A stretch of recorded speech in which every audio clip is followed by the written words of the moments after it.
لله نحمده ونصلي على رسوله الكريم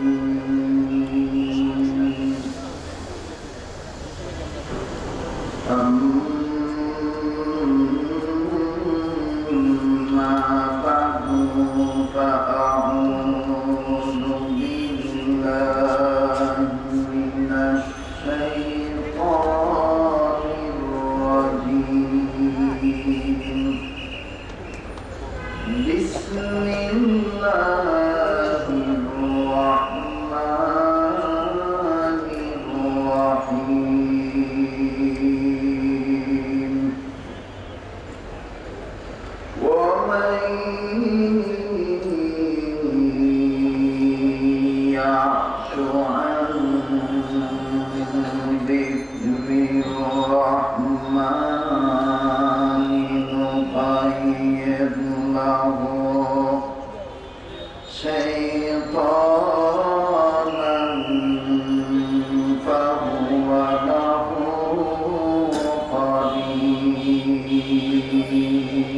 قرين صدق الله مولانا العظيم وعن أبي ذر رضي الله تعالى عنه أنه قال رسول الله صلى الله عليه وسلم إنكم لا ترجعون إلى الله. وعن فزرع بن عبيد رضي الله تعالى عنه أنه قال رسول الله صلى الله عليه وسلم الله أشد أذنا إلى الرجل الحسن الصوت بالقرآن من صاحب القينة إلى قينته رواه ابن ماجه أو كما قال عليه الصلاة والسلام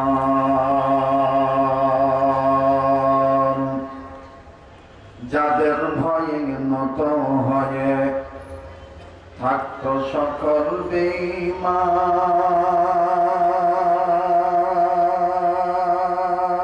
বেঈমান কইরে তোরা সেই বীরেরা কোথায় গেল সেই ঈমান যাদের ভয়ে নত হয়ে থাকত সকল বেঈমান কইরে তোরা সেই বীরেরা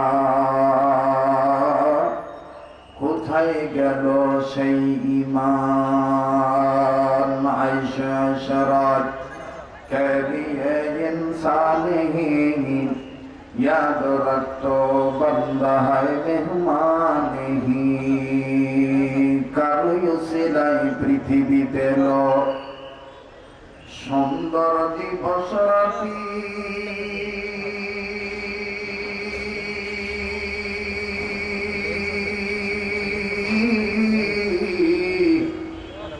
কারো সিলাই মানুষ পেল বাতি কারো সিলায় পৃথিবী পেল সুন্দর দিবস রাতি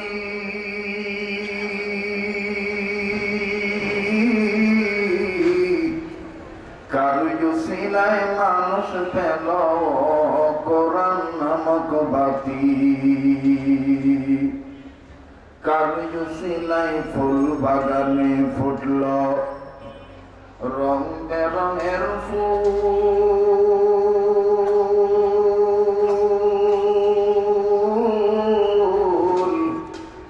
সে যে অন্য কেহ নয় যে ধরায় মুহাম্মদ রাসূল আল্লাহুম্মা